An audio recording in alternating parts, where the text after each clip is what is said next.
Kim Chu, nakatanggap ng regalo mula kay Paolo Avellino.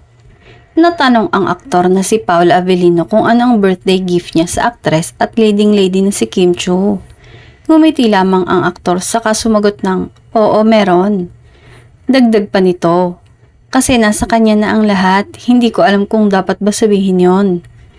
Dagdagan pa ng aktor, sana daw ay bukod sa palagi siyang masaya, ay makapagpahinga ang aktres dahil sobrang workaholic nito. Hindi naman ito kagulat-gulat pa dahil noon pa man ay naging bukas na si Paolo sa pagpapahalaga niya kay Kim magmula nang magkasama sila sa linlang.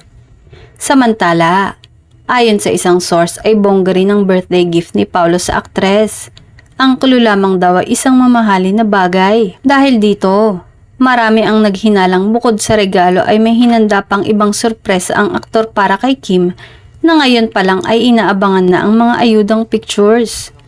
Binaha naman ito ng mga nakakakilig na komento mula sa mga kapwa celebrity na nagpaabot din ng pagbati sa aktres.